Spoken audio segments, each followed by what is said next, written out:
Good morning and welcome to Sunrise Daily. I'm Neota Ebe. Shall I say happy hump day to you? Good morning and welcome. I'm Maokwe Yusuf. Oh, it's another humps day. I didn't know. It's becoming a thing. Okay. We're up bright, sprightly and early. I am Bukola Koka. Welcome to Lagos. I'm Kayode Okikiolu. What a week it's turning out to be, especially for Nigerians in Sudan following that conflict where hundreds have lost their lives. The conflict is still on, and our focus as a nation, as a people, is to ensure safety for Nigerians in Sudan. There's been a lot of talk, a lot of conversation, planning, and it looks like this is crunch time now. This is about the time where all of those plans are meant to coalesce and come together. So let's start with an update for Nigerians on the situation of Nigerians in Sudan. And we're heading right now to Abdullahi Kiari, who is a student at International University of Africa in Khartoum, Sudan. He's joining us from the capital of Sudan, Khartoum, this morning virtually. Abdullahi, good morning. I do hope that things are going on well, but let's start from the major conversation. Just late yesterday, we got information that buses had arrived at about 7:30 p.m. Your time to convey you guys out of Sudan. So can you speak to us about the situation now? Okay, I understand that we have lost connection with Abdullahi. It's been quite tricky these past days, but not to worry. We'll try to reestablish connection and give Nigerians the updates to ensure the safety of those Nigerian students and others in Sudan. In the meantime, as we try to reconnect, let's get right into the dailies this morning. As you would expect, some of the dailies will be reflecting that and so much more. So we'll take the dailies in a moment. Stay with us.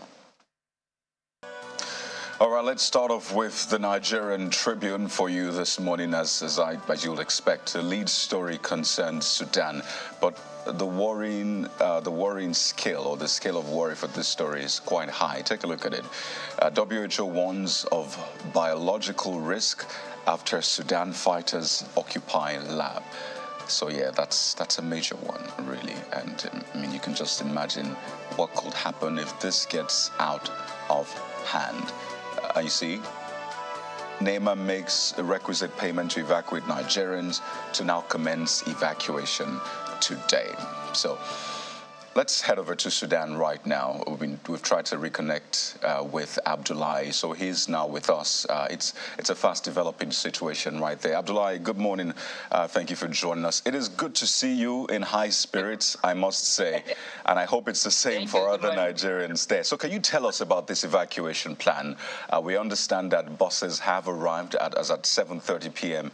Yesterday, your time. So tell us, what are you hearing, and when is it likely that you'll be moving out? Actually, I was at the campus yesterday, and there are only 5 buses there. Yes, please go ahead, Abdullahi. Yeah, there are already 5 buses there at the campus, and right now there is almost 7 buses. The students were told that the buses need to refuel and come back around 9 or 10 a.m. today morning. But we have not heard from the mission. There is no any directive this morning from the mission. But I can imagine that you're holding on to that hope. At least you've seen the buses. The buses are to be filled. And yes, actually. And according to you, they're meant to return around 9, 10 a.m. This morning. Just to be clear, what is the local time there right now? Local time right now is 8 a.m. 8 a.m., right. So it's just an hour ahead of Nigeria. So talk to us about your welfare over this past few days, because what we heard was that evacuation was meant to have begun yesterday. That's Tuesday, was moved up until today. And the directive from government is that people stay indoors. But we're seeing visuals of some sort of convergence. So can you just walk us through the experience and the situation right now? Actually, it is a very difficult experience for all Nigerians, and in fact, even Sudanese and everyone here in Khartoum. Right now, you cannot find any shop open. There is no water, there is no food. People cannot even have access. Whether you have the money, the banking services have failed, you cannot buy electricity units. People find it hard to charge their phones. If your electricity is finished, you cannot be able to buy. Pharmacies are closed. In fact, even hospitals are running out of services right now in Khartoum.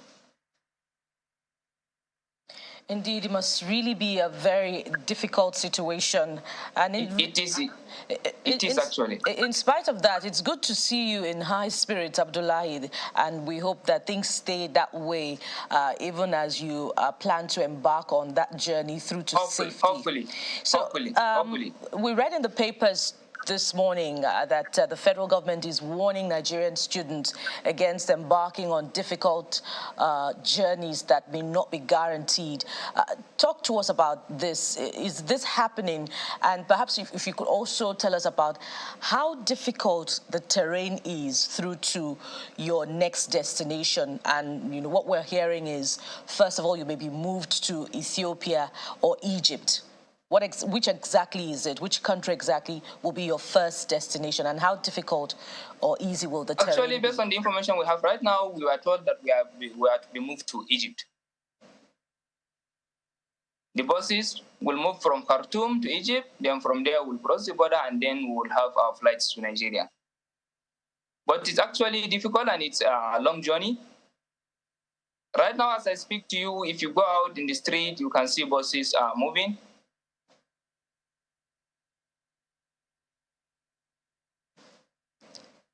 Yes, go ahead, Abdullahi. Almost, you can say 30, 40, 50% of Khartoum are fleeing. Okay, so is it also true that Nigerian students are embarking on journeys on their own to safety or to other neighboring countries? It is true. Some Nigerians have embarked on personal journey.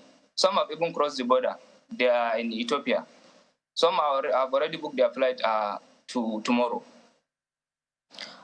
Okay, Abdullahi, there's also talk about the possibility that the Nigerian population in Sudan may be higher than we think it is, besides the 2,000 students that the federal government is planning to evacuate. Some are quoting figures as high as 5 million. I'm referring to the figure provided by the Director General of the NIDCOM, Nigerians in Diaspora Commission. How true is this? And perhaps if you could provide clarification if their nationalities secondary status, having spent some time in Sudan? It might be true. It might be true. Because there are generations of Nigerians here in Sudan. Some have been here in Sudan for long during these people that do take a road trip to pilgrimage in Saudi Arabia. So they have their own settlement here, an area closer to Khartoum.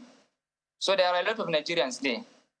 And then recently, around 2022, during all this, what do you call the banditry, there are people that cross from Nigeria, Niger, from Chad, Sudan. So actually, there are a lot of Nigerians here in Khartoum and in Sudan in particular. Okay. Just before we head to Abuja and Abdullahi, talk to us about this ceasefire, this 72-hour ceasefire that was called to ensure safe passage. How delicate is it? There are reports that there's a possibility that belligerents could, break the truce along the line. Actually, there have been almost 3 to 4 truces since the beginning of these confrontations. But mostly this truth is just statement that they will say there is truth, but you continue to hear sounds. You see from report that a lot of things are happening. Like even this morning, they said there's truth, but there is a lot of sounds. But at least you can see people are moving around, unlike when there is no truth. So I think the truth is an opportunity for people to move out. Well, I see you're still talking to us, Abdullahi, and we're so happy to have you be able to shed a little more light as to what is happening there. Can you tell us when you will be leaving? Are you leaving today or is it tomorrow? Hopefully we are leaving today. Hopefully we are leaving today. Today. Do you have an idea of what time, in how many hours? Based on what the rumor circulating in the campus this morning, they said the buses are to refuel and come back to the campus at 9. Already there are 5 buses on ground. There are 5 buses on ground. How easy was it for you to get registered? Yes. Did you have to register? Was there a process for that? Did you have to register, or do you just have to indicate that you were a Nigerian who wanted to to come back home? No, there is a process. There is an online Google form for Nigerian students to fill. This is how they were able to gather the 3,500 Nigerian students that wanted to leave. Okay, so today, I mean, how many, do you have an idea of how many of you will be leaving Khartoum? No, there is no directive from the mission, and there is no any update regarding how many people are leaving, but hopefully all the students will leave today if all the buses arrive.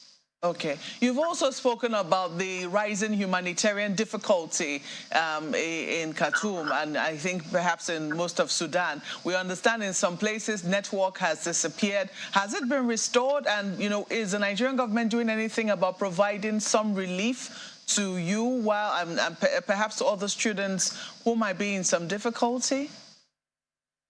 Yeah, there is a lot of network failures.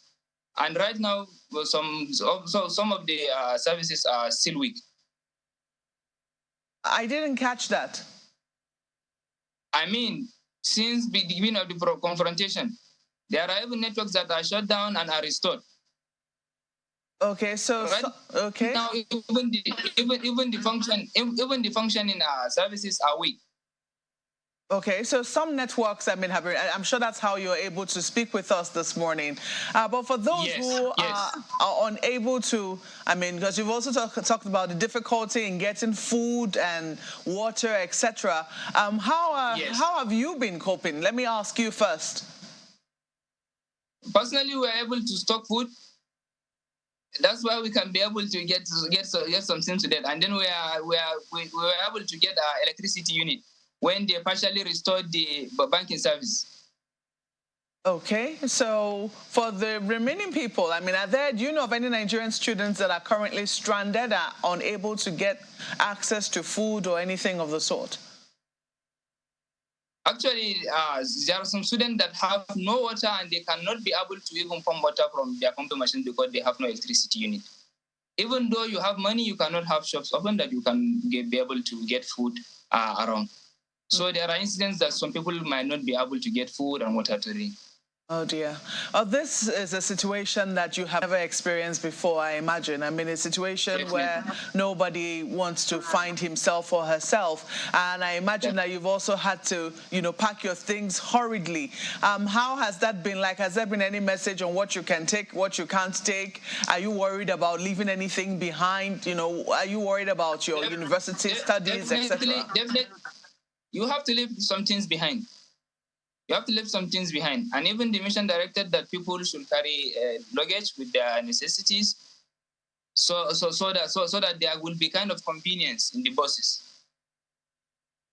Indeed. Well, we do wish you a safe journey. I know that my colleagues still have questions for you, but we do wish you a safe journey as you journey out of Khartoum. Abdullahi, just a quick one. How often do you guys, for instance, at the International University of Africa, do you guys converge at any time to encourage yourselves? Actually, we did that. But the problem is right now, you cannot convince someone that is hungry, someone that is thirsty, someone that is tired. People cannot listen to you right now. So you have seen the video at the campus. So I can imagine that you just carry food, you share food and water amongst yourselves to give yourself some relief, yes, right? Definitely. But we do wish you well and hope that you leave that place as quickly as possible. Hopefully. Thank you very much. Thank you. Yari, who's a student at the International University of Africa, Khartoum, Sudan, and we hope that today and as quickly as possible, he and his colleagues will be able to leave Khartoum to somewhere safe. Well, we'll continue with a look at the papers, as Kaide earlier mentioned, and I have here with me the Vanguard newspapers and their headline: Polls, obese case threatened by LP factions fight as LP's factions fight dirty, with the riders Apapa seeking to scuttle obese petition against Tinubu. Abure puts judiciary, DSS, police, others on notice. It's cheap blackmail, Apapa says. That story continues on page 5. Below the picture of the president of Ghana and Nigeria's president, we have that same story. Sudan, evacuation delayed as FG warns Nigerian students against dangerous journeys. Now, which evacuation is this? The government-organized evacuation or the student-planned evacuation? Check page 9 for details of that one. Then down this one here, dual citizenship doesn't disqualify anyone born in Nigeria from contesting elections. That's coming from Andoaka, former Attorney General of the Federation, and it's on page 8. Some people will be excited to read that one. And I think that's it from the just before we go, sports news here, flipping to the back. 350 policemen await Osimhen Napoli's Scudetto party. And then that one, the big match for today for the sports fans, Man City versus Arsenal. Who's going to take the day? That's it from the Vanguard. I'll be waiting to see. Man, the only way I know what happens in those football matches is when I see the diss on Twitter. Yeah. That's when I know what's going on. And not just Twitter, maybe also the, my colleagues' WhatsApp groups. Yeah. Well, leadership is the next one now. Take a look at this. Labour Party crisis deepens as Abure Apapa renew hostility. So that's also on the front page. Wrangle over alleged plot to derail Obi's case at tribunal. And you look at this, it's a lie. We didn't file suit to withdraw petition. The story is on page 4 of the paper. So where did that come from? You might want to flip to page 4 to see what the controversy is about. But take a look at other stories they have here. Agora policy lists reform options for next government. It's on page 7. Sudan, anxiety mounts. Federal government releases emergency lines. The story is on page 4. There's been advantages listed for the cash crunch experienced in the first quarter of this year, but it looks like there's also disadvantage as well. Look at this. Q1 cash crunch to weaken Nigeria's growth in 2023. That's according to Fitch. So you might want to see details on page 21 as well. There's stories just on the corner, some of them on politics. 10th NASS leadership, APC leaders, lawmakers throng Tinubu's house. That is also there for you. We're going to leave it there for leadership newspapers. Right, let's finish up with the Nigerian Tribune where we started off with. And yeah, that big story talks about Sudan and just raises the concerns even much more. Oh, by the way, the president was out of the country, just attending a meeting yesterday. So you see that picture right there. That's the heads of state and government of the Gulf of Guinea Commission. This happened in Accra, Ghana. All right. At the bottom strip, you see fire got Bodija Plank Market. Traders count losses. It's a page 28 read. And this one has gotten a lot of people talking. It's just at the right top corner of the front page. Biden, 80, announces plan to run for second term. Yeah. So, well, as you have it in Africa, you also have it in the West. So perhaps we shouldn't complain now. It will be interesting to see the campaigning process and see how much this age conversation comes up. I don't know, but this is probably breaking a record, really, because if you were to succeed, it'll be nearing mid-80s or even more. By the time he's done with second term, that's if he were to win a second term. So, hey, let us know what you think. 80-something-year-old, because by the time he's done with his first term, he'll be in his early 80s. 84, to be precise. Well, he'll be done with the first term, early 80s, and then start another 4 years, so he'll be nearing 85, 86, or thereabouts. So, very interesting conversation, really, right there. So the coming days will be very intriguing, I imagine. As long as his age doesn't dampen his intellectual capacity, and we haven't seen that happen over the last there have been some very controversial, debatable videos that have surfaced. I don't know if some of our viewers have seen those videos, and you know how these things are. But hey, that is American politics. But it's democracy, right? So it's a global village. You can always put in your thoughts. Just one more for you. Veteran journalist Peter Inaoro dies at 1988. He had that nickname, Peter Pan. It's on the inside pages of the Nigerian Tribune. And may his soul rest in peace. We now turn to this Nigeria, which also leads with, that big political story, the Labour Party dispute. And this is how it's captioned. Controversy over LP's suit against Tinubu. Party accuses a Papa-led faction of working to sabotage Obi's petition at tribunal. Listen to this one. Drama as HDP's 2019 presidential candidate seeks to stop Tinubu's inauguration. Kade, did you know that there was an HDP political party? HDP? HDP, yes. Okay, you don't have to answer. Sorry, I put you on the spot. Is it like a registered political party? It's a registered political party. But let's see how that pans out. Take a look at this one right under the big story. It's interesting. India to become world's most populous country April end, says the United Nations. That's, a huge one, particularly for the Asian continent, which leads, by the way, with, the most populous people around the world. There's also China that has very huge population, by the way. What implications this has for, so many other indices as far as democracy is concerned, I believe the UN will let us know. But right under that one Bukola, yeah. I mean, that's also an interesting conversation, especially with the birth rate in other climes, and then what the concerns are for some of these, billionaires about population. But I have to go back to that story on HDP. HDP is not a registered political party, okay? It is not registered, so maybe you might want to, HDP. HDP. No, that is not registered. There are 18 registered political parties. As far as that story is concerned. Because I don't know about HDP. At least it's not part of the 18 political parties that I saw participate in this election. So, Kennedy, if it doesn't have a presidential candidate, I doubt that this story will make the front page in the first place. Okay, so what does HDP mean exactly? The story is as clear as it. That's why I asked if you knew that there's a party called HDP.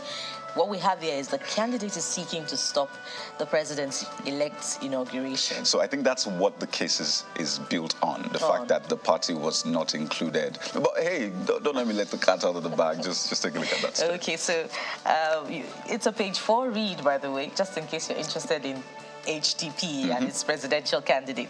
Right under that one, and that will be the last for this Nigeria. Nigeria spent $195 million in 2021 to tackle piracy in Gulf of Guinea. That's ascribed to Mr. President, and I believe it's coming on the back of that meeting with the President of Ghana, Nana Akufo-Addo. Let's leave it there for this Nigerian newspaper. And Daily Trust is next with this one. 2023 elections, 96% of female candidates crash out. You see the pictures of some of them there. 1,553 vie for positions, 72 win. Women clinch 3 Senate, 14 reps, 48 state assembly seats. Money, culture, religion against us, coming from the candidates. It's a disaster for political inclusion. Carry. You'll find more of this on page 4. But I know that there was a lot of excitement in the build-up to the 2023 elections that women were going to see more female candidates and we're going to see more women winning their elections. I have to ask you which papers you were reading. No, it wasn't. Because, from the get-go, the indication wasn't pointed in that direction, that there were more women, who were going to... You could already see from how even the forms that were picked up, the amount of forms picked up by women, the numbers had dropped drastically. And the attitude we had, a lot of women candidates had received from their political parties was already indicative that, this was the kind of results we're going to be getting. It's really sad to see, and we're hoping that, there will be more efforts in terms of affirmative action and in terms of deliberate efforts to include women, because really we actually do ourselves a great disservice when women do not participate as actively as they could in nation building. Sincerely, I look forward to the day where we'll have more female, not just candidates, but more women winning whatever they are contesting for, especially as far as elections are concerned. Because as someone told me, the men have tried and they've not done too well. Can the women be given a chance? Maybe they'll make the difference. I mean, who knows? But let's just, as well, I know some men will have my neck for this. But let's go just below the nameplate. FG yet to begin evacuation of stranded Nigerians in Sudan. Is on page 26. Malaria. Nigeria faces $2.8 billion economic burden. That's coming from the federal government. And Senate presidency. This last one. Barrow, Akpabio, others intensify lobby. Visit Tinubu. Check page 11 for details of that. And that's it from Daily Trust. Well, take a look at what The Guardian has for you, and something totally away from politics, but something that affects people's pockets on a daily basis, especially for those who have to travel by air quite frequently. Airfares hit new high as foreign airlines settle for 582 naira to the dollar. So that's the stories on page 6, and it's under a little story there, funds repatriation. So this has to do with, international airlines who apply the Nigerian route and want to get their monies back to their countries, oftentimes unable to, and perhaps have to, patronize another market, not the official market, since they're unable to get the funds directly from the CBN. This is what they have now settled on, 582 naira to the dollar. For them to be able to get their monies out. So, stories on page 6 of the paper, in case you're interested in the reading. It certainly will have implication for how many Nigerians can leave the shores of this country, comfortably. Look at this. You're replicating Buhari's distasteful foreign medical trips. Horiwa tells Tinubu. It's on page 5 of the paper. Darkness looms as TCN moves to disconnect defaulting discos, gencos.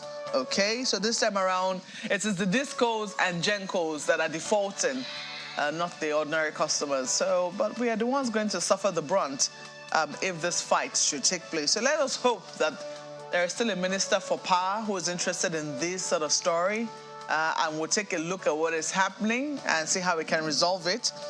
Prosecutorial challenge. Politics may set fleeing Adamawa wreck free.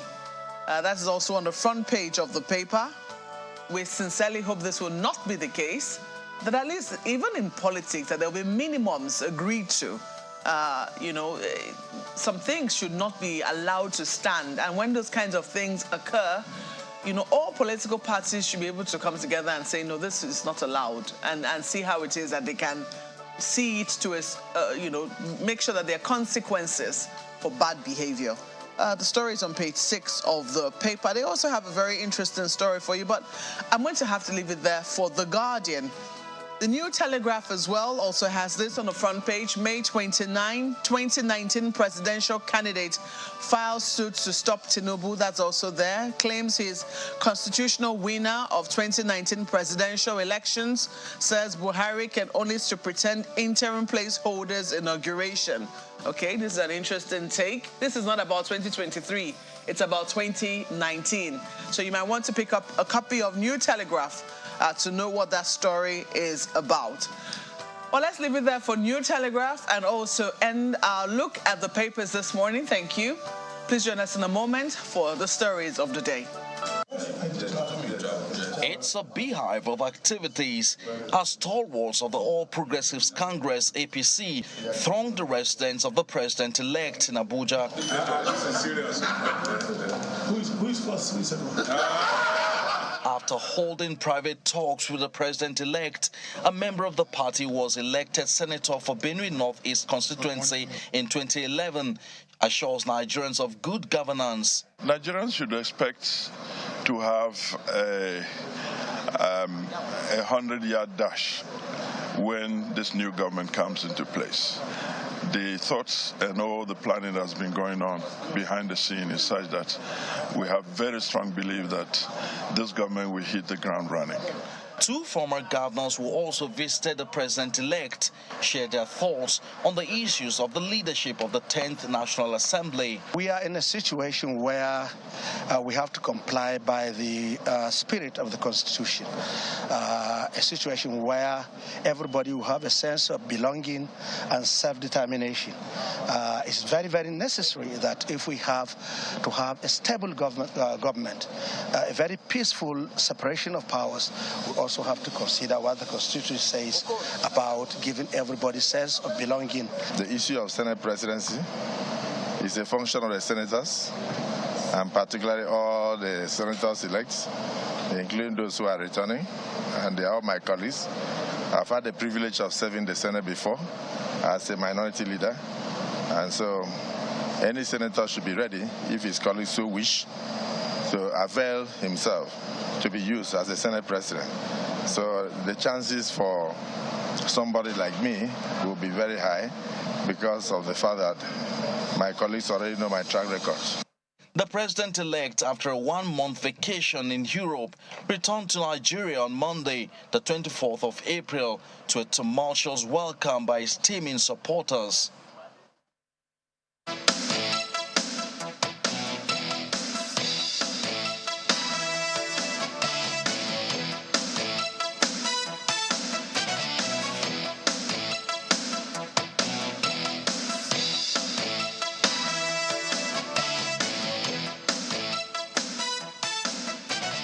It's quite interesting that that was one of the, at least, first few meetings the president-elect had on his return from Nigeria. So it speaks to just how important the coming National Assembly is. And we're focusing on that one this morning because this is you, actually.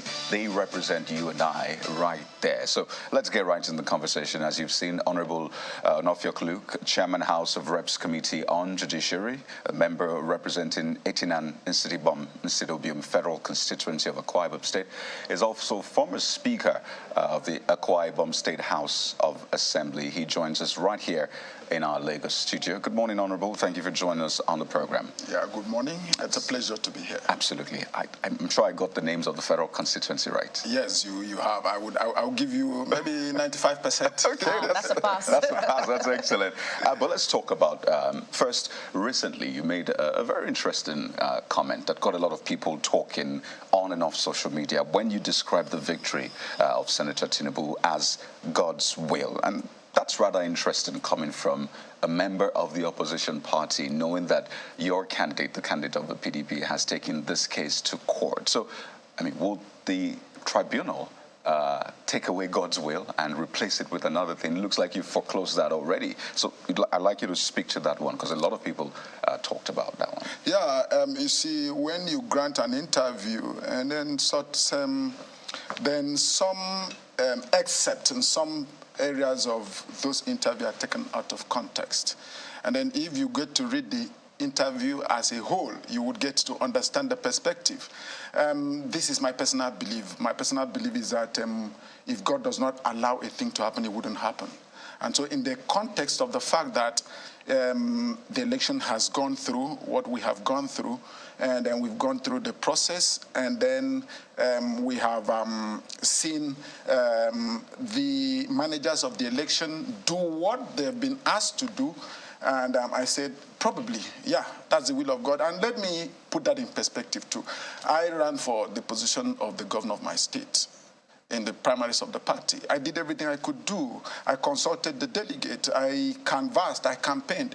And at the end of it all, I did not emerge. And so I saw that as the will of God. And so when you do all what you have to do, and then you see a particular result on a particular thing, that's my personal belief. I believe that is the will of God. And so in that context, I believe that if it was not the will of God, then we wouldn't have had a conclusive election. We wouldn't have had winners emerge at different spheres. at the National Assembly level.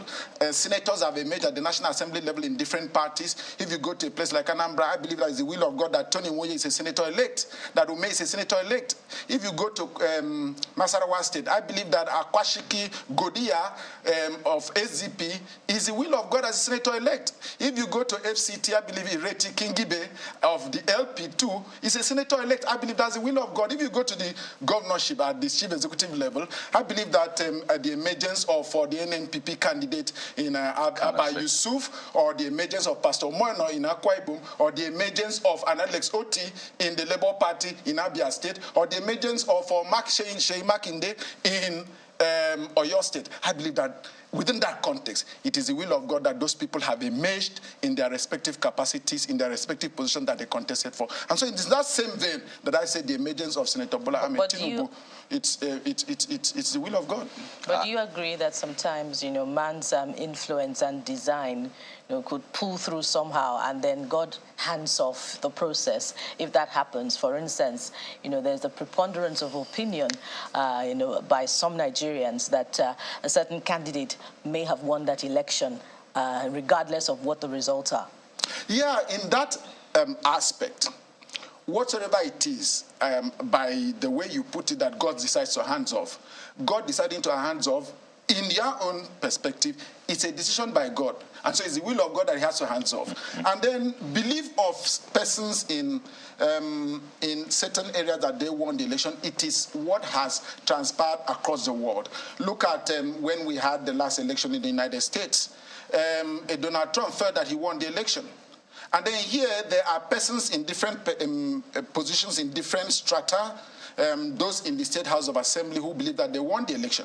They are the tribunal. Those at the National Assembly level, they who believe that they won the election, they are the tribunal. Those who contested for the position of the governors in the respective states believe they won the election, they are the tribunal. Those who contested for the office of the President of the Federal Republic of Nigeria, who believe that they won the election, are in the tribunal. So my position is that while we are at the tribunal, let us allow the tribunals, the election petition tribunals, to do their work. Let us allow the judiciary to carry out their responsibility, because the most important thing for me is how do we ensure peace? My brother, you've seen recent events in Sudan, and you believe with me, and you see with me, and agree with me, at the bottom, at the foundation of that, it's power struggle. It's quest for political power. God forbid we can't degenerate into that position. And so my appeal is that those who are the tribunal, let us allow those who are the tribunal to pursue their legitimate claims, and then let us not try to shut them out in making their comment. And then for those who have won the election, let us allow those who have won the election and have been issued certificate of returns to be sworn in, whether it's an Alex Oti in Abia State, I'll repeat it again, whether it's a Caleb Mutwa in Plateau State, whether it's a Pastor Moeno in Akwa Ibom State, whether it's a Simi in Rivers State, whether it's a Sanwo-Olu, Governor Sanwo-Olu in Lagos State, whether it's an Ahmed Bola Tinubu as the president, let us allow them to be sworn in. Even members of the House of, Senator-elect, whether it's an Abdulaziz Yaradua in Katsina State, let us allow them to be sworn in. Whether it's a Barry Piggy in Rivers State, let us allow them to be sworn in, and let us follow what the constitution provides. Right. Let us follow the legal framework. Okay. To be fair, in that interview, you also gave a caveat that that religion is a very, very tricky conversation in Nigeria. But referencing the judiciary and then talking about what you believe, naturally the question will be, can the judiciary then upturn the will of God? Which is the question I asked earlier. Do you believe that can happen? When I still want to state it emphatically that, just like you've put it, my belief as it is, I will not preempt. I'm a lawyer. I will not preempt what the judiciary will do. Whatsoever, I believe that the judiciary is made up of men of proven and tested integrity. And I believe that they understand the yearnings of Nigerians. I believe that they know what is right. And then I believe that they know the fine letters of the law, because any case anywhere, whether it's election petition or whether it's a commercial case, it is not determined by emotions and sentiment. It determines by the fine letters of the law. And so what does the law say? So they are going to look at the law, they're going to look at the Constitution of the Federal Republic of Nigeria, they're going to look at the Electoral Act, and they're going to look at other legislations, and in totality give a judgment according to the law. And whatsoever is the judgment that comes, this is my personal belief, I will believe that that is the will of God. But we have precedents showing that, you know, National Assembly elections, governorship elections have been overturned in the past, but not the same for presidential election. I imagine you believe that it will stay that way, regardless of, you know, how things turn out with this round of election petition tribunals. Yeah, if we want to look at pattern, if we want to look at how things have been, yes, we could say, yes, it could stay that way. But I grew up learning that there's only one thing that is permanent, which is change. And so whichever way it is, what we need is a peaceful Nigeria. What we need is for us to move from where we are today, whether at the point of insecurity, or whether in the downturn that we have in our own economy, whether in the challenge in the health sector, we need to move from there. And so whosoever is the head, whether it's the head by way of the pronouncement of the Independent National Electoral Commission in the outcome of the electoral process, or by way of subsequent pronouncement by the court, my position is that let us rally around whosoever is the head and who are the heads for us to move Nigeria from where we are today. The person in Benue State, some communities in Benue State might not be worrying about power tussle today. They are going to be worried about who is going to provide them with security. The students in the university are going to be worried about who is going to ensure that the agreement between ASU and federal government is kept and respected so that there is no more industrial action.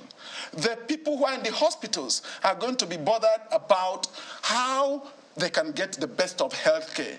The people who are out there in the farms today, most people don't go to farm. That is why we've had the inflation in food prices. Right. The people who are in farms are going to be worried about who is going to ensure that we have security so that we can return to our farms and then we can be given input to go into our farmlands and then farm and bring out the produce and sell and make a living out of it. So those are the concerns of Nigerians. And let's talk about how to achieve those concerns, as it were. A major part of government that has a mandate to at least ensure that people are properly represented. These needs are represented at a very highest level, and hopefully solutions are brought to bear, is a National Assembly, which you're a part of. And I know that you're not returning for the 10th Assembly, but you're definitely interested in the emergence of the leaders. And I'd like you to help Nigerians understand just how this process works. I imagine you were one of the 358 lawmakers that voted in the 9th Assembly for the, I don't know if you voted for the current speaker or for Omar Bago. I'm not sure who you voted for, but I imagine that you definitely voted. Am I correct? Yeah, I did. Okay. So what were the factors you considered? Because there's the usual politicking on the outside, and there's what plays out on the inside with the members who eventually vote, for these people who have put themselves up for leadership of the assembly. So what factors did you consider in voting? I'm not necessarily asking you who you voted for, but what are the factors? You could tell us if you want to. But what are the factors you considered? What plays most important when it comes to emerging as a leader in the National Assembly? Okay, from the benefit of hindsight, I did not only vote for Right Honorable Femi Gbajabiamila. If you could look at their clips here, on I think the 5th of May, I was the spokesperson for the members-elect to make a public declaration for Right Honorable, that is in 2019, for Right Honorable Femi Gbajabiamila. Though we're not of the same party, I believe in bipartisan approach to solving the problems of Nigeria. And so why did I have that conviction? Sometimes when I was Speaker of the House of Assembly, we had opportunity of going for the Commonwealth Parliamentary Association meeting, I think in Mauritius. And then Right Honorable Femi Gbajabiamila, I think as the minority leader of the House of, majority leader of the House of Representatives, spoke on behalf of Nigeria. And I have watched his antecedent, I have watched his profile rising from a minority leader to becoming a majority leader. And that and the number of bills which he had in the House of Representatives, those were the things that propelled me and then gave me the conviction that convinced me to support him for the position of the Speaker of the House of Representatives. So as we go forward, what are the things you need in the leadership of the legislature. You know, there are three. I will start from the basic functions of a legislator in the first place, because you cannot be a good head or leader of a legislature if you don't have the basic understanding and have performed creditably well the responsibilities or the functions of a legislator. One is lawmaking, and then oversight and representation. And so how good is a legislator in lawmaking? How many bills does he have? And then what is his level of advocacy on issues that bother an average Nigerian? And how responsive is that individual as a legislator? And then how is he performing as a chairman or a member of a committee that he is a member of a committee of the House, or whether it's in the House or in the Senate? And then the next one is, how is he relating with, not only with his constituents, how is he relating with the entire stakeholders, in his stakeholders mapping? How is he relating with the press? How is he relating with the stakeholders in the country? How is he relating with the executive? How is he or she relating with the judiciary? There's no she running. This matters a lot. So there is a she running. Yeah. One of us is running. For the Senate or the House of Reps? House of Representatives. Right, yeah. And so, looking at that, that was part of, for me, that was what informed my decision in the past. And so, if I don't have a voting right in the 10th Assembly, but if I were to vote, if I were to return and vote, I would look at, today we have someone in the House of Representatives who has the highest number of bills. That means he has performed very well as the member representing his people in his function as a lawmaker, that is his lawmaking function. Taraba Abbas, great and excellent member. Now, those contesting, I want to say this and say this emphatically, all those contesting for the position of the speakership of the House of Representatives in the 10th National Assembly have credentials. They have credentials worth looking at. They have credentials worth becoming the headship of the House of Representatives. But the dynamics of the time require leaders with certain towering credentials, and Tajuddin Abbas stands out. Today, he stands out as the man with the highest number of bills in the House of Representatives. I see that the campaigning has begun naturally. And in that interview you granted, pardon me, you spoke about the candidates that you think are fit for the job for Senate and the House of Reps. My mind was on Senate because you spoke about your past principle. But let's still talk about how this matters to the people, because the people have had time to see the performance of the 9th Assembly, had time to, weigh how much of the lawmaking, how much of the oversight process, the budgeting process has impacted on their life. So how much of the people are involved in this process as well, in the emergence of the leaders? Do you maybe go back and say, well, my people, this is a person we're thinking of voting for. Do you support? This is a person's pedigree. Do the people play a role in the emergence of leaders for the National Assembly? I believe once you're elected, there might be some level of information that you have that the people out there might not have.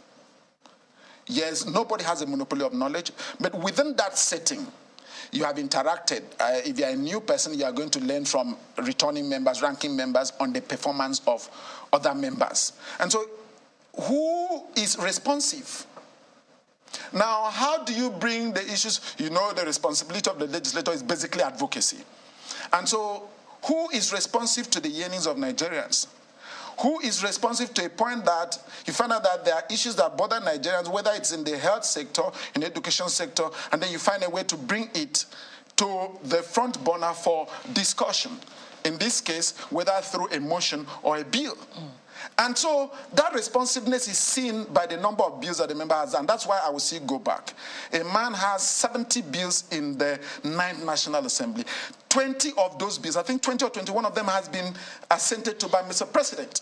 That means that he is abreast with the challenges of Nigerians, and then he knows those issues, and then he's able to bring them to the front burner. So by the time you are there, your responsiveness as a member shows the performance of your function and responsibility in the sphere of representation. What's representation? How you are able to bring the issues that bother you people and Nigerian as a whole to the front burner, and for solutions to be found to those provided for those challenges and for those problems, that makes you a good legislator. Well, the people will have to rely on the discretion of members-elect of the National Assembly, since, you know, for this round of elections, the National Assembly wields the independence to elect its leaders. But let's feel the pulse of the parties through you. I know that you're in the opposition, but then again, of course, you have your ears to the ground, and you can tell us one or two things about the party's decision, because what we've been hearing so far will be have been conjectures, and positioning about who has experience, possibilities about zoning, but there's nothing particularly that is cut out. So what are you hearing about the All Progressives Congress's decision about where it will zone the speakership position to at least you and the House of Representatives? And there's also this talk about the opposition being the majority in the minority, and how they're also interested in having a certain degree of influence in who emerges speaker. So how's that coming up? Yeah, I'm not a member of the ruling party. I'm a member of the People's Democratic Party and a proud member of the People's Democratic Party. Yes, the opposition. I mentioned the opposition. And even when I'm a member of the People's Democratic Party, I saw beyond the party in 2019. And I went for Right Honorable Femi Gbajabiamila. Even though some members of my party, the leaders of the party, were not comfortable with my decision as at then, but today, some leaders of those parties are the one dining very well with the ruling party today for what they vilified me for yesterday. And so I don't know what the ruling party is doing. I don't know what is the zoning arrangement in the ruling party. But speaking to that again, if we go to, because I spoke about the House of Representatives and then look at the Senate, so I would appeal, whatsoever the, let me use this opportunity, whatsoever the ruling party is doing, the ruling party should look at the South-South for the position of the chairman of the National Assembly, and that is the Senate President. And then, yes, they have to consider a bit, they have to consider religion a bit, in the sense that for the sake of federal character, for the sake of inclusiveness, for the sake of the beauty in diversity that we have, how can we incorporate all? And so I would, if I were to be a senator-elect, I would be rooting for a candidate from the South-South of Nigeria, and I would be rooting for distinguished Senator Godswill. I would be rooting for distinguished Senator Godswill Obodokpabio. For the same reason I will be I rooted for Right Honorable Femi Gbajabiamila. Not only was he a Senate minority leader at his first time in the Senate, for a man to be seen by his colleagues in the opposition to be made a Senate minority leader as a first-timer, then there's something in him. And then not only... Pardon me. Because of, the conversation, we need to widen it. My colleagues in Abuja would like to comment, but of course, this is tied to the conversation. Neota. Honorable Onofiok, looking at and hearing all that you've said so far and some of the qualities you've reeled out that would help in determining who is most viable to lead the National Assembly, to be in the leadership of the National Assembly, I can see you smiling there. You talked about lawmaking, oversight, and the relationship with the constituents and other stakeholders. So let me just start by saying, Messier, Idemvo. That's in relating with your constituents. But let's come down to this. You said some things about the highest number of bills, but the question would then be, how viable? Is it about the number of bills that a lawmaker or a legislator has been able to put out there, or the viability of those bills that have been put out? Because I could have 100 bills in my 4 years in the House or my 8 years, and none of those bills goes beyond the second reading. So how viable are those bills? Would that also be considered in considering who should be in the leadership of the National Assembly? Plus the matter of gender. We've talked about the fact that the men have been leading so far, and some quarters today the men have led and they haven't really done so well. Why don't you give the woman a chance? So can we also think about the gender issue, so that women are also given an opportunity to show what they have in terms of leadership? Yeah, you're right. Like I said, I don't have a voting right. And then the members elect and then senators elect would have that decision to make. If I were to be, I am a pro-gender, and I'm one of those who supported the gender bills during the constitutional alteration, though it did not scale through as it were. So I'm a pro-gender. I would definitely be giving support to gender to occupy positions of authority because they've done well in their different spheres of influence and different spheres of, different offices that they've held in the past. And then speaking about the number of bills, like I stated, in this particular instance, in this context about the member elect, the member that have mentioned that has the highest number of bills, I made mention of the fact that, speaking to the fact that he said, oh, a member might have bills and does not pass through second reading, I gave an example that not only does he have 70 bills in his kitty, and I think about 20 or 21 of those bills have been given assent by Mr. President. That goes to show his level of productivity.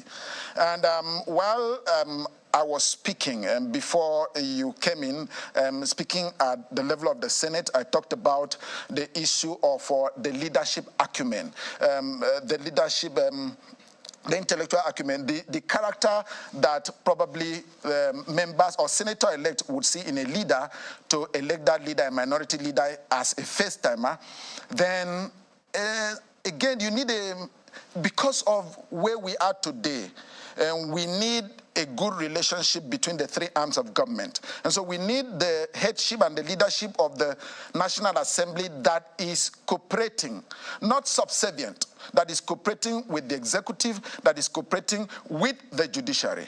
And so in the context of the Senate, I speak about Senator Gosulubodo Kpabio, has served in the Federal Executive Council as a minister, and then has served as a commissioner in the state, served as a governor. And so he understands what are the demands of the office of a chief executive. He understands what are the demands of the office of the Senate President, and by extension, the entire Senate, the legislature. He understands, as a lawyer with the background in law, he understands the operations of the judiciary. And so this combines in him. Mr. Nafiok, if I may come in here, I understand you would have to mention the name of your principal, and of course, you've reeled out all the qualities you've reeled out of who one that would occupy a leadership position in the National Assembly should have, and all of that. But then the question, my colleague also mentioned this earlier, how effective would this also be to the people that they are there to represent? Because at the end of the day, it's about effective representation. So you're the Senate, you're the President of the Senate, or you're the Speaker of the House of Representatives, or you're a minority whip, or a majority whip, without necessarily mentioning any names here. We're talking about a National Assembly and even a State Assembly that would provide legislation that would benefit the people, because governance is a problem. Yesterday we had guests here, we were talking about security, and the two security consultants and experts here, what the things they pointed out, one of the major issues causing insecurity in the country is the issue of governance. So can we have a legislature, a 10th, yes, you're not returning there, but what do you think about providing a leadership in the National Assembly and the State Assembly that can help to ensure the people are effectively governed? Is it possible, and how can that be? It's possible. If you followed my conversation when I started this conversation, I said that for you to be a good leader of the legislature, you must understand the three basic functions of a legislator. I said lawmaking, oversight, and representation. And so it's in this mix, and coupled with the leadership quality in whosoever is the head. And when I talk about the leadership quality, the head does not operate alone. The legislator is different from the executive, where the chief executive officer will read out instructions and directives in probably a state executive council or the federal executive council to the ministers, or summon the MDAs, summon the heads of agencies, and then gives them matching order. You need the understanding and the cooperation of your colleagues to be able to succeed. Look at today's 9th National Assembly. You will agree with me that we've not had any rancor. We've not had any destabilizing factor. Why? Speaking from the House of Representatives in this case now, is because you had a leadership, both the Speaker, Right Honorable Femi Gbajabiamila, the Deputy Speaker, Right Honorable Ahmed Uwase, the House Leader, the Minority Leader, all carrying the members along. Let me take, for instance, the issue of bringing issues that bother members to the floor. Bother constituents to the floor. It normally comes by way of matters of urgent public importance. By the rules of the House, there are only 2 matters of urgent public importance that should be taken in a day. But because of the need and the challenges we had, mostly security challenges that we had in our federal constituencies day in, day out, there are certain times that the rules of the House had to be relaxed by Right Honorable Speaker, whether it is Right Honorable Femi Gbajabiamila presiding or the Deputy Speaker presiding, for members to take more than 2 or 3 matters of urgent public importance or national importance that affect their constituents. And if you look at the statistics, majority of those issues of national importance bordered on insecurity, whether there have been killings in some places in certain states. And so with this, you need a leader that will, you don't forget the fact that we have the greatest number of new members new members in the House of Representatives. And so they are going to be eager to bring matters that bother their people. Don't forget the fact that we have had the challenges emerging, the angst emerging from these 2023 elections. And so they are going to be using the legislature. Those, after the outcome of the election petition cases, the next place where Nigerians are going to be ventilating their concerns, their disagreement in or their disapprovals of certain acts that they notice in the outcome of the 2023 electoral processes will be in the legislature. And so you need the presiding officer who is magnanimous enough, who is open enough, who is bipartisan enough, at the same time, who is defending his party, positions and policy, but who is open enough to be just like what we did in the House of Representatives, calling a joint task, allowing other members to air their views. We have to wrap up the conversation. Clearly, you are very, excited about this one, and I hope Nigerians will participate in this as well and keep participating. It's important to say that there are at least 10 people vying for that position in the House of Reps, at least 6 or even more in the Senate. So the coming days will be interesting. But we'd like to thank you so much, Honorable Onofio-Luke, Chairman, House Committee on Judiciary, and you've had a very interesting political history. Who knows what will be next for you? But of course, I'm sure you'll be letting us know. Thank you so much. School. Okay, that's good. Education. Never stop learning, right? Yeah.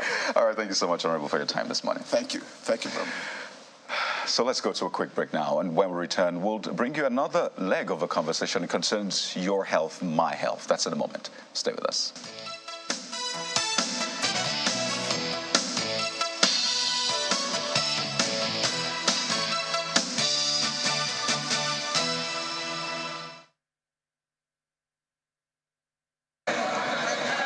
On April 25 every year, countries around the globe mark the World Malaria Day to raise awareness of its prevalence and the need to invest in the eradication of the disease. This is the reason the Ministry of Health is organizing this conference in Abuja. Malaria is spread when an infected Anopheles mosquito bites a person. Although the disease is preventable, the 2021 World Health Organization report reveals that it accounts for 619,000 deaths globally. The report also reveals that 5 African countries, namely Nigeria, the Democratic Republic of Congo, Niger, and Tanzania, account for over 50% of global malaria deaths in 2021. The federal government is calling for an urgent scale-up of interventions for the eradication of malaria in Nigeria. The recent World Malaria Report calls for a redoubling of efforts by all to ensure increased access to malaria interventions by all Nigerians. Over the years, the government's interventions have focused more on prevention and control of the disease, with minimal results, as shown by the 2021 Nigeria Malaria Indicator Survey. According to the National Center for Biotechnology Information Report, Nigeria still records an estimated 51 million cases of malaria and 207,000 deaths annually. However, the recent malaria vaccine that is still in its clinical trial phase could be the good news many Nigerians are waiting for. This R21 malaria vaccine was granted a provisional approval. The Joint Committee recognized the importance of effective malaria vaccine. This R21 vaccine has 75% protection. When will this game changer be available in the country? One of the things that the Serum Institute of India contact said is that Nigeria will get a donation first as quickly as possible. But what we do in NAFDAC is to ensure that the product is safe, is of quality, and is efficacious. I think it is because of the effectiveness of the vaccine. That is why the regulator, NAFDAC, has given provisional approval. And like I said in the minister's speech now, based on that, we are anticipating that Nigeria is also going to be, in the phase 4 clinical trials of the vaccine. Malaria remains a major killer disease in Nigeria. It accounts for over 60% of outpatients' visitation to hospitals in the country, explaining the rationale behind the call to scale up interventions.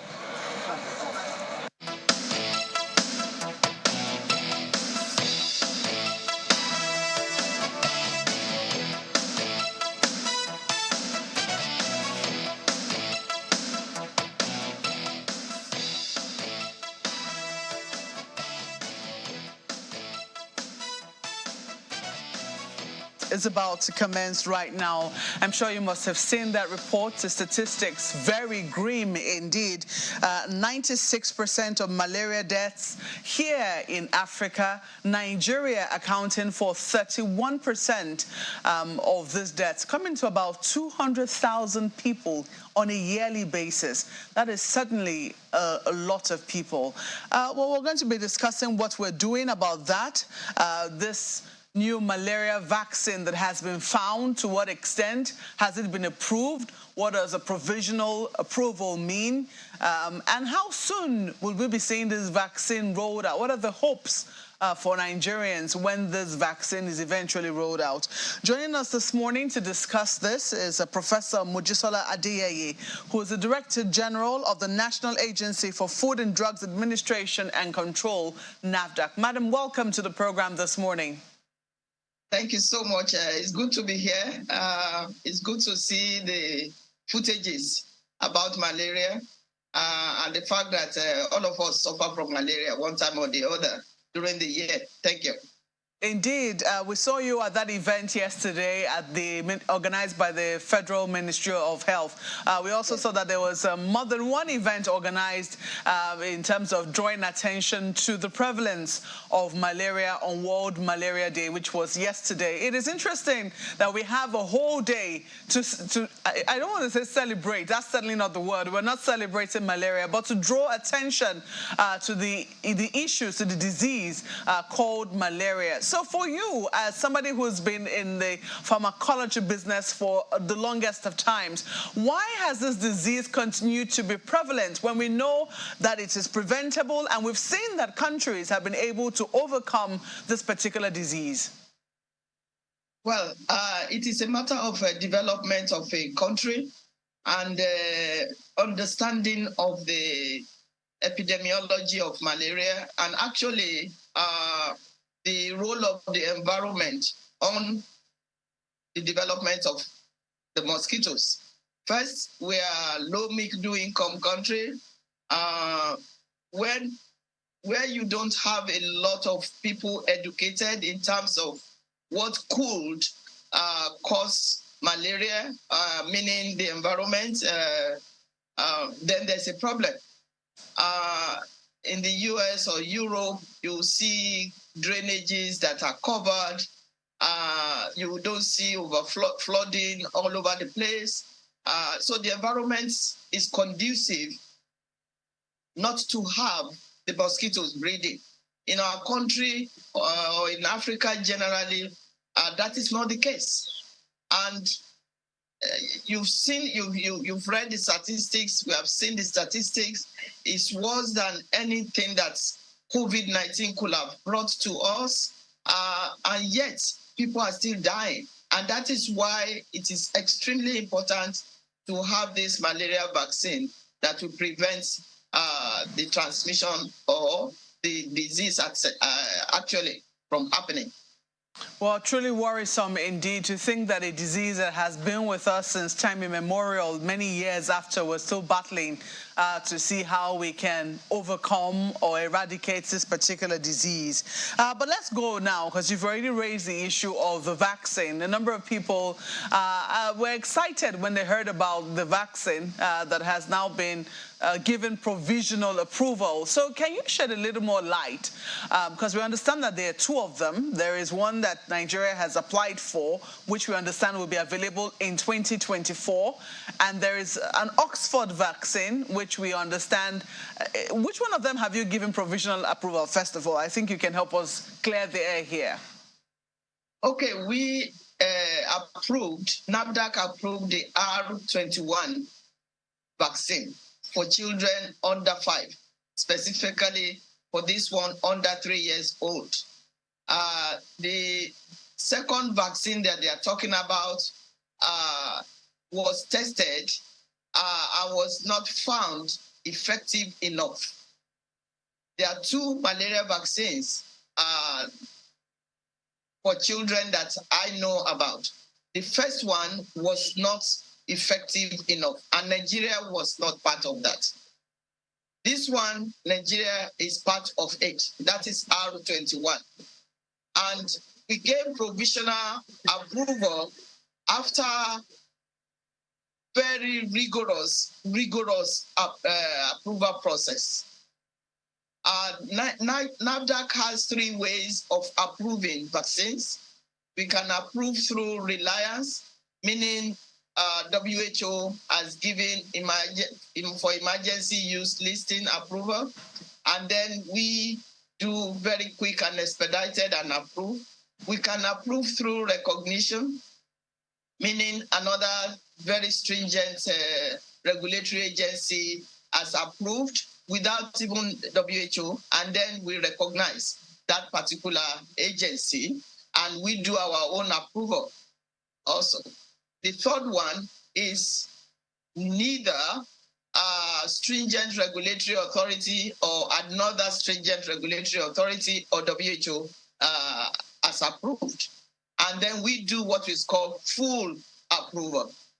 That is essentially what we did for this malaria vaccine. It was developed actually by Serum Institute of India, or it was produced by Serum Institute of India in conjunction with Oxford University. So we got that dossier of this vaccine sometimes last year, towards the end of last year, and we decided to have full approval. First, because it is 75% effective. For a vaccine, for a malaria vaccine, that is great. However, it is not what is written only that we have to, or what we know as the efficacy, we have to go by. We have to check every line of the dossier to ensure that, yes, science speaks. This is science-driven, that is science-driven in the dossier. So what we did was to have 2 sets of review, and this is the first time in the history of NAFDAC that we're going to have an expert body from outside, independent. This expert body didn't interact with any member of NAFDAC. The interaction was mainly to me, because I don't want any influence, interference with NAFDAC. And they were made up of 4 university professors, some of them fellow of Nigerian Academy of Science, and they did a thorough review, independent of us, while our own staff brought from different disciplines, different directorates in NAFDAC, were also doing their own review. it was extremely rigorous. And at the end of the day, the external experts committee submitted their review to me, and our own staff, our own committee also submitted their review, and then we came together.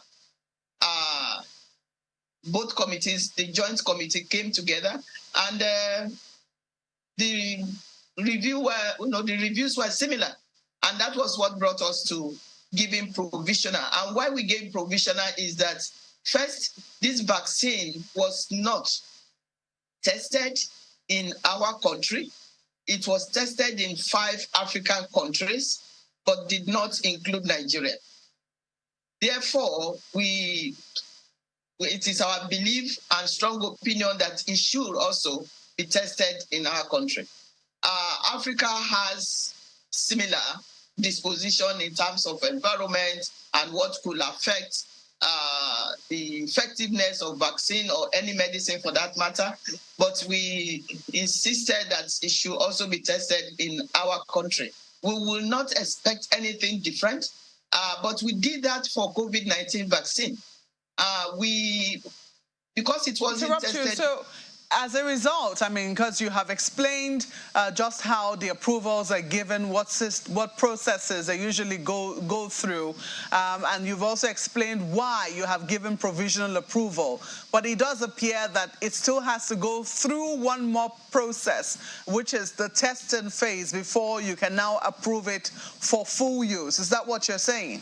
Yes, you are absolutely right.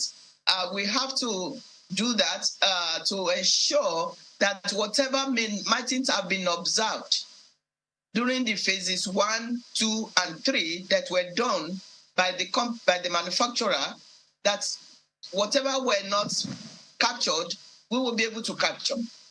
And bear in mind, Nigeria has 3 seasonal vaccine, seasonal transmission periods for malaria.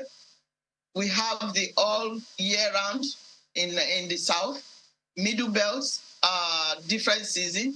In the north, it is maybe 3 to 4 months of the year. So Nigeria actually represents almost the whole of Africa in terms of transmission modes or transmission periods. So what we're going to do is that we're going to gather data.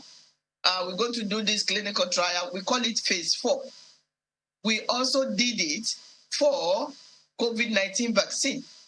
We did passive surveillance. We did active surveillance. Passive surveillance is that we were giving the vaccines to everybody and we were collecting data in terms of side effects, adverse events following immunization. We did active study where we actually monitored them for more than 3 months, gathering data. So this one, because it has never been used with us and didn't go through WHO, we're going to do even more observation. And this will involve some laboratory work and whatnot for the COVID-19 vaccine. Professor Ade, if I may come in here, ma'am, you said this is phase 4, and so NAFDAC is going to do its own test. Nigeria is going to do its own test. When would that testing start? That is a... Sorry? Well, we're hoping that Professor Ade will get her back so that we can talk about that testing process. I mean, she's talked about the fact that they've done 2 reviews, an independent body and then Nigerian body doing his reviews, but the vaccine cannot be administered yet until it goes through a testing process in country. And she talked 3 transmission periods in Nigeria, and the north, the south, and the middle belt because of the climate situation. And if you go down south, it's like the whole year round, but the middle it's like 3 months, and then up north is a little less. But hopefully, at the end of the day, we'll see an end to malaria. In some climes, what they've done, I think it's Singapore. They manufactured some kind of laboratory mosquitoes and put them out there that helped to what they used to to take out the Anopheles carrying mosquitoes, so that at the end of the day, malaria is sort of like knocked out from that. Yeah, because I do know that abroad, I mean, in the US and even Europe, that you still have mosquitoes. Yes. They just don't transmit malaria. So, I mean, if it's been done in other places, how difficult is it to do it in ours as well? I know that the climate is different. Yes, that makes a huge difference. And then the environment as well, in terms of how our propensity towards sanitation, etc. We used to have sanitation days once every month, which was not even enough, but at least it was there, and to also raise that consciousness. But now it's been scrapped. You have to ask, what are our attitudes towards sanitation? Things like drainages. Open defecation is another kettle of fish. A lot to really. But when you look at how many people malaria kills, 200,000 every year on a yearly basis. We are accounting for 31% of global deaths. It's something that Nigeria really needs to take very seriously. Kayode and Bukola, I mean, Prosade, some of the things she's reeled out is quite interesting. I was going to ask her a question as regards what the World Health Organization is saying about this particular vaccine and the other vaccine, because there's that argument that the World Health Organization is pushing for one, but Nigeria and one other African country has given a provisional approval for this particular one, the R21 vaccine. And so I really do hope that we could get Professor Adeye back to clarify on some of these things, so that going forward, because there was this palpable excitement across the country when it was heard that Nigeria was given approval, regulatory approval, provisional approval. I think what's even more concerning is the fact that it's a children's vaccine. So there are questions as to who are they going to be testing them on? Is it children as well? Who are going to be? I mean, that's the other side of it. We already have a thing with vaccines in the first instance. Remember, there was a vaccine that was administered to children, I think in Kano or thereabout, that some 5 to 6 years ago, that caused a lot of issues, and that matter is not has not fully been rested. There's still families that are living with the effect of the after effects of that vaccine. So hoping that this will not be the same case as regards the R21. I wonder if Bukola and Kayode are looking forward to this vaccine. Is this something that they'll be willing to administer, be a part of the phase 4 trial when eventually the trial starts? Will you be offering yourselves as guinea pigs? Well, last I checked, if the vaccine is for children, I think we're disqualified already. Honestly, I mean, the case that Nyota talked about was the 1996 situation is one that will resonate with a lot of people. But malaria is quite interesting because literally everyone has had an experience with malaria at one time or the other. And I'm glad we're having this conversation about the vaccines. A lot of people got vaccine aware during COVID-19. So, I mean, I know people who didn't know anything about science going through some of those research papers, going through phase 1 trial results, phase 2, phase 3. So I think awareness has increased right now, and I think we can leverage on that to have this conversation. As she pointed out, there are 2 malaria vaccines being pushed now, the RTSS and R21. Nigeria gave provisional license for the R21, as she said. But it's interesting because R21 has an efficacy of over 70% according to the trials. By the way, the results of the phase 3 trials for the R21 has not been released out there. I mean, there's still anticipation as to what the results would look like. But the RTSS, which the WHO, has, in fact, I think there have been 2 phase 3 trials for the RTSS. The WHO is supporting this, has given some sort of approval for it. That one is not the one that Nigeria is focusing on. And Kayode, it would be interesting to have Professor Adeye back to provide clarification on because for the RTSS, we find that it's been tested in Ghana, Kenya, Malawi, and has reached more than 900,000 children. But the efficacy, I think, for that one is about 60%. It's interesting, and we need some clarification because if we talk about genetics, if we talk about individual makeup of the people in Nigeria and in Kenya and in those countries, we could almost say that perhaps we're almost the same. Well, so we have her back. Why we do not have that kind of result in Nigeria? Why we couldn't get approval for that? We need some form of clarification. But I hear we have her back now.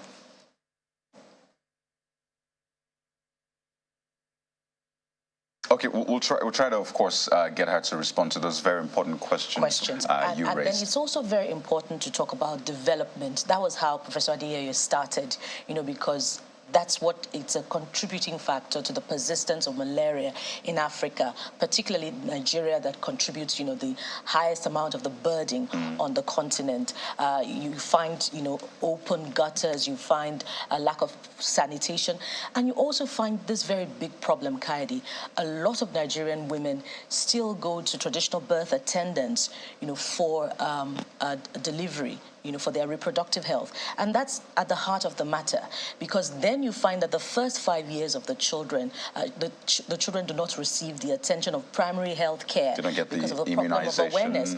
But if we could beat awareness during COVID-19 and we could achieve mass vaccination, there are a lot of lessons that could be learned there, to get sensitization across to the people in the hinterland, such that women can make their children available for immunization. You know what's also interesting? This is World Immunization Week, and then it coincides with the World Malaria Day, so it just comes together. Nyota, I like the conversation about research about castrating female mosquitoes so that they're not able to transmit malaria. I think that's what you were referring to. I'm not sure how that will work or if that will work right here, but certainly something to explore. And we do hope that we get Professor Adeyeye back. Okay, she's joined us now. Prof, you were responding to the question that Nyota asked about when this trial will begin in Nigeria. Add to that the various levels of approval. The WHO for RTSS, but Nigeria is focusing on R21.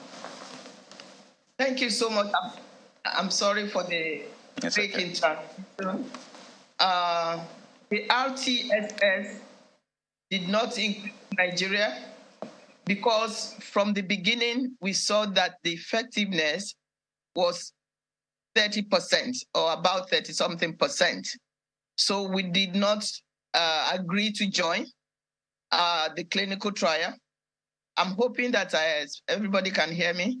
But for the R21, after reading the dossier, I believe that Nigeria should join. First, because we have a high probability of success.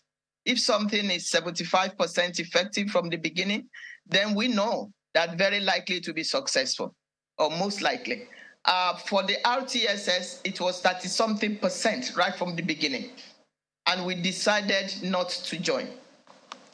I hope I've answered your question, or you can... Professor Adeyeye, how come the same RTSS achieved a high success rate in other African countries, Kenya, Malawi, and it was 30% in Nigeria? No, it was never tested in Nigeria. The starting point for that vaccine was 30-something% efficacy. It was never done in Nigeria at all. We did not accept to be part of that trial from the beginning. It varied. It was 40-something in one place, 30-something in another place. When you now bring, I'm talking of in Africa, when you now bring everything together and do the average, it was very poor. So the RTSS never crossed into Nigeria at all. I hope I answered that question. Yes, well, even though we see also that it ranges from 30% to 60%, and I mean, the WHO seems to be sticking with the RTSS. In fact, listen to the country representative, I'm sure you may have caught that conversation, saying that, well, for the R21, they do not have enough data on it to be able to approve or endorse it. But the RTSS looks like the WHO is going with that one. Add to the fact that the R21, the phase 3 trials, we've not exactly seen the result out there yet. It's not been published, and I've had to go through different journals looking for it. But the RTSS, I think there's been at least twice they've had to do that phase 3 trial, even though the efficacy is low. But regarding timeline that Nyota asked for, when will the trials begin in Nigeria, and for who? Because some adults are excited, but from what we're hearing, it looks like it might not get to them. No. Thank you. The clinical trial will begin within the next 6 weeks. I've been talking with the manufacturer, with the market authorization holder in Nigeria. So the clinical trial will begin very soon. The experts have suggested colleagues, younger colleagues in the universities that will be part and parcel of the clinical trial. The fact that Ghana, which is maturity level 3 organization like us, approved this also provisionally. And now we also did a provisional approval, suggests that we are going somewhere. A regulatory agency must be strong enough in terms of having a critical thinking mindset to be able to evaluate judiciously a particular dossier or the other and come up with a decision. The RTSS was approved saying that, oh, we don't have anything, even if it's only 30% of the children that should have died that will not die, or the death will be prevented, then that is good enough. But we didn't take that up as an agency to be part of the trial. This particular R21 has been submitted to WHO, and they're going to be doing their own review, and I'm sure they've already started, actually. Right. So the 75%, I believe, is a great point, or great means, to start, great efficacy to start with in terms of our own people. But the clinical trial will start very, very soon. Right, and the focus is on children, not adults. Am I correct? All right, we'd like to thank you so much. It's very interesting, the dynamic playing out here, but it's good to see that NAFDAC is trying to think independently and at least do what is best for the country. And we wish you the very best in that one. Professor Mojisola Adeyeye is the DG, National Agency for Food, Drugs Administration and Control, NAFDAC. Thank you so much for your time. Thank you very much. Thank you. And thank you for the break, for allowing me to be part of the continuation. Thank you so much. It's okay. It's for the national good. Thank you for your time. Thank you. Bye-bye. Yeah. Well, we'll go to break now. When we return, we focus on politics. Very intriguing situation playing out in a state in Nigeria. You don't want to miss this. Stay with us.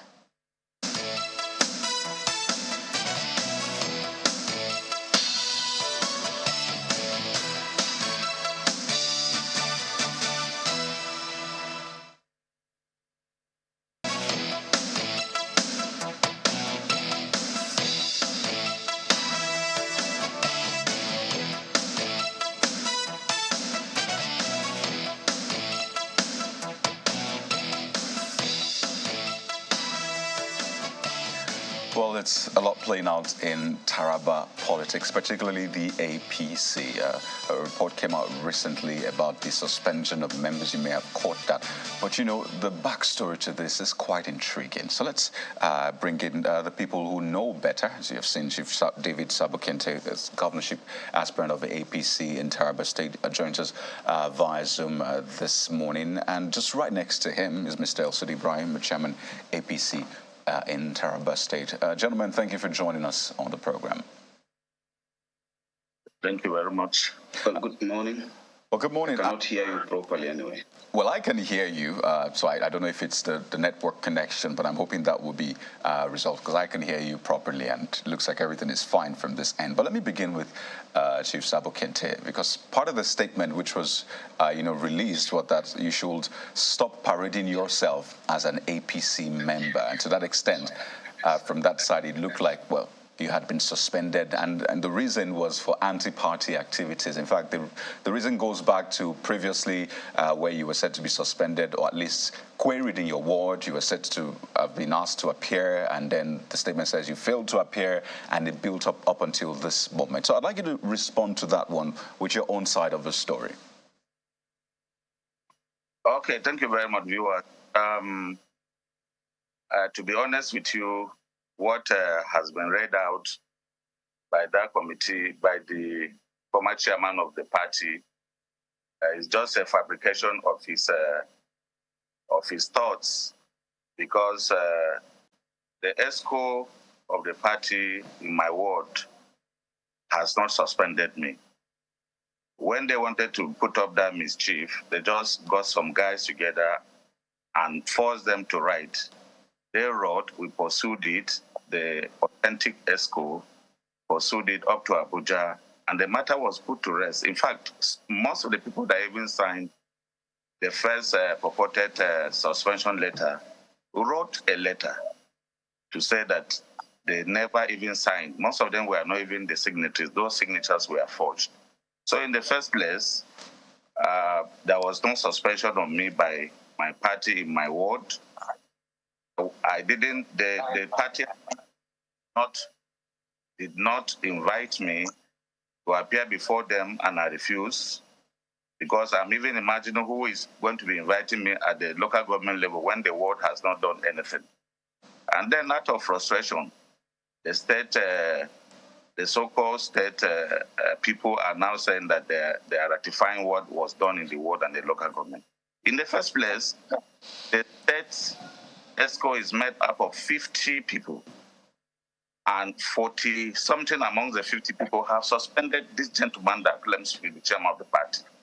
So I imagine, if it's not in Nigeria, if it were somewhere else, if you have 40 people out of 50 suspending you, you should even resign. If you have not met the quorum, you should even resign. He is shamelessly appearing on national television to address the press to say that he has suspended me, or they have ratified. How can 10 people ratify what 50 people are supposed to ratify? And you think it will stand the test of time? I think they're just wasting their time, and they are also is the aftermath of the frustration. The gentleman did not do well as a chairman. He lost election in virtually everything. He won no election in his area. And therefore, he is coming to suspend somebody that election. I won in my unit.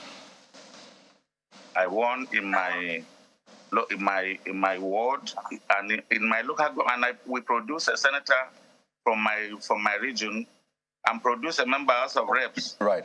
Okay. Even though Chief Sabokente, just a moment, because yes, you have said quite a lot, and you refer to Mr. El-Sudi Ibrahim directly. He's right here with us, so let's get his response. Mr. Ibrahim, please go ahead with your response. And part of the things he spoke about is, first, your position as the chairman of APC in Taraba State, as well as other issues. So it's your turn to respond now.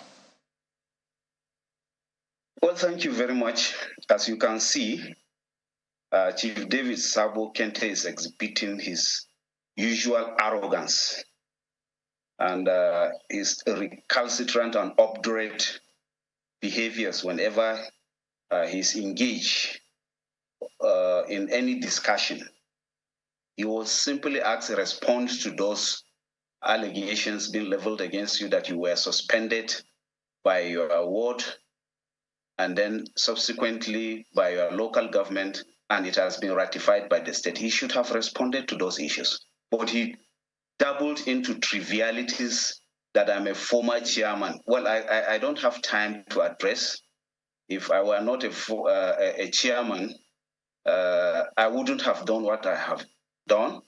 By virtue of a letter written on 21st February 2023 by the zonal, Northeast Zonal All Progressives Congress, they ratified and affirmed me as the substantive chairman. So he can continue to call me former chairman. All I know, he's not a member of All Progressives Congress. Well, we got letters written by Kente Ward, which is his own ward. It was written on the 12th of July, 2022, and most of the executives signed, calling for his expulsion. His local government now wrote a letter to him. Instead of him to respond in his characteristic manner of arrogance, he abused hell out of the secretary that called him. They formed a committee. The committee sat down, reviewed the allegation written by Kente Ward, and then expelled him from the party. And all of you know the imbroglio, the political activities. We could not do anything until now.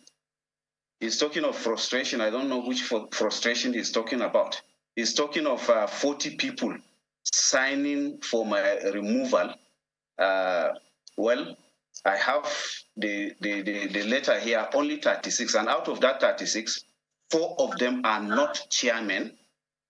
4 of them claimed, in fact, they wrote my office disclaiming their signature.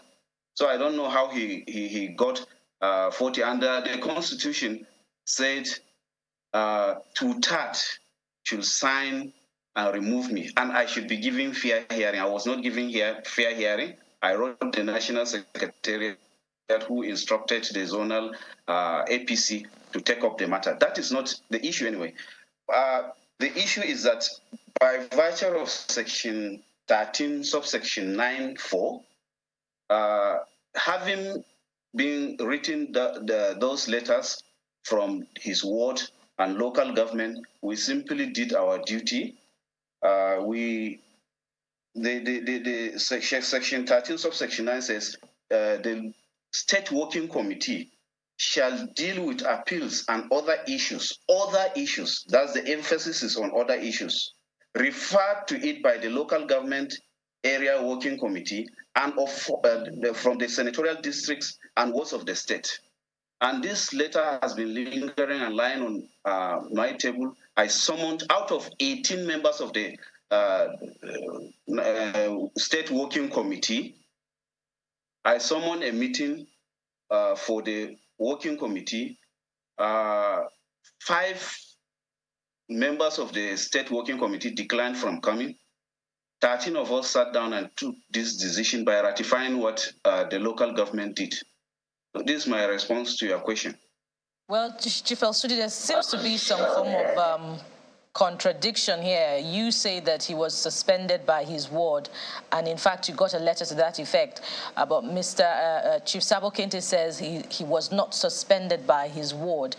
Chief Sabo Kente, would you be providing clarification to that effect? Did you get any letter from your ward where there were signatures that indeed were signed to confirm your expulsion by your ward? Thank you very much. As I speak to you, I have not received any letter. It was just on social media. I saw a letter that was circulating. And again, by the way, if this letter that they're referring to was written sometimes late last year, before even the elections. So you can see the lack of logic in what they're doing. A letter was written last year, which you didn't act on. If there was even a letter, it was written last year, you didn't act on. After that is before the elections. Elections took place. You are now accusing somebody for anti-party after elections. Meanwhile, letters were written since last year. You can see how unintelligent the former chairman can be. Letters that were written last year have been acted on after the elections. So that's why I quickly told you, or I earlier told you that he's Chief Kente, I'd like to warn here that you should be a bit more respectful in the language that you use. The chairman is also right here on set. But in continuing to respond, I'd also like you to clarify why you did not honor the invitations extended to you to defend the allegations against you. I put it to you that no invitation was given to me. I'm sure if he investigates the people he has at the local government, they'll tell him that they've never written me any letter. They never wrote me any letter. They never wrote me a letter. As I speak to you, I never got a letter from my ward. I never got a letter from the local government. And therefore, what he's even saying or what they are trying to do to me means nothing. I actually didn't even want to respond on this or talk on the issue of this expulsion or so. Because, of course, somebody has lost election completely in his place. So he's only nursing the anger of everything. El-Sudi, in the letter, the statement rather, talking about his expulsion, The anti-party activities for which he was expelled were not particularly clarified, were not stated. Can you define the anti-party activities for which Chief Sabo Kente has been expelled? Written from Kente, let me clarify. Yes, Kente Ward did not suspend or expel him. Rather, they itemized a series of allegations against him for anti-party activities and then recommended for his expulsion. And by virtue of the provisions of the APC constitution, the adjudicating body for allegations that emanate from ward level will be the local government level. So the local government wrote him, inviting him. They sent the secretary. Instead of him to respond, he was rather threatening them that he will lock them up in his characteristic manners, you know. He will do this, he will do that. He went ahead to, you know, frustrate these people. They formed a committee, invited him, he refused to appear, you know, because he looks down upon everybody. He thinks everybody is his, servant or houseboy. So he refused to appear, and they went ahead, deliberated on the issue. The committee reported back to the local government. The local government now wrote a letter saying, having refused to come, it means he has accepted those allegations, and therefore they went ahead to expel him. Some of the issues, if I may read from the allegations, they said in a widely circulated video, Chief David Sabo Kente was heard venomously referring to fellow party men as foreigners. This pronouncement of his is antithetical to the spirit and letters of Article 3, which is bringing disaffection. One of it again is that Chief David Sabo Kente. Mr. Bani, yes. if I may interrupt you, because we're completely out of time, but just this one question. This man is a senator-elect on your platform, and if we want to go by the laws of the land, it is the party that owns the ticket, but you're expelling him from your party, even though he's already an elected member of the National Assembly on your platform. What do you consider the process you'd have to go through to see him being replaced? Also, he keeps insisting that his ward has not expelled him, and the expulsion from the party is supposed to start from the ward. So how do you respond to this? Well, we got a letter just similar to what happened to Chief David Sabo Kente. His ward equally itemized some certain anti-party activities. And in fact, he was even giving money to opposition party to work against All Progressives Congress. And they invited him. In fact, I have the audio of every sitting in this flash drive. All the procedures were followed. He refused to honor their invitation, and they subsequently expelled him. Well, the State Working Committee commuted that expulsion to suspension, because for a legislator, although some people are still arguing that he has not been inaugurated or sworn in, and therefore he's not a legislator per se. But out of certain considerations, the constitution of the party says if you want to expel an executive member of the party, a political appointee, or a legislator, you should refer the matter to the National Executive Committee. And that was our own recommendation. Well, because of his recalcitrant attitude towards the party and lack of respect for the party, there should be discipline in the party. If the National Executive Committee feels he should be left alone, well, that is the business of the National Executive Committee. We have done our own part of the duty.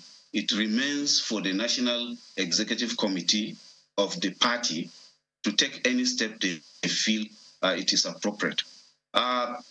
It does not mean that he is removed. Once you expel him or suspend him from the party, that is not provided for under the Constitution. I'm very much aware of Section 65. It is only when he defects, he leaves the party, then automatically he will have to leave the National Assembly. So these are disciplinary procedures provided for under the Constitution, and we have followed it. Ibrahim, just a moment. Let me go to Chief Sabo Kente now, because part of the allegations, as we wind down now from Mr. Ibrahim, is that you allegedly called some party members foreigners and all. I don't know if you're fully aware of those allegations, but your final words on this. I mean, you are a big player in the party in Taraba State. You have your clout, your following, and I wonder what the next line of action is, because clearly your party won at the national level. There's still a lot at stake for your party. Yeah, okay, thank you very much.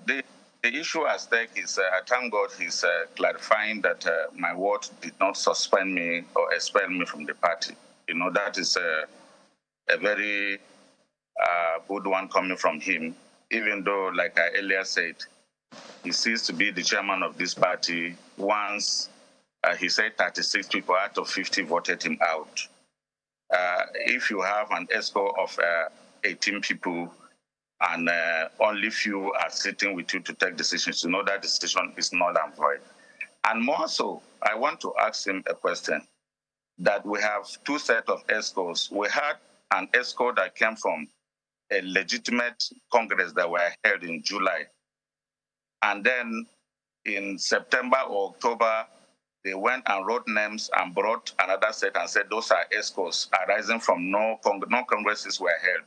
They just formulated those names and said they're ESCOs. So as I speak to you, we have two sets of ESCOs running in Southern Taraba, in the 5 local governments of Southern Taraba. Right. He should tell what the ESCOs is he referring to. Is he referring to the ESCO that went through the process of a Congress to emerge, or the ESCO that they sat down and wrote when Iman Pacha and Honorable Danji SS joined the party? Well, I think that's a question that will be taken up in the coming days. But we're totally out of time, gentlemen. But we'll stay on this one. If there's a need, we'll definitely get more from you. But we'd like to thank you so much, Chief David Sabo Kente, governorship aspirant of APC in Taraba State, as well as Mr. Elsudi Ibrahim, the chairman of APC in Taraba State. Thank you, gentlemen, for your time, and we wish your party the very best. Pass a vote of no confidence, not the so-called 34 or 36, he said.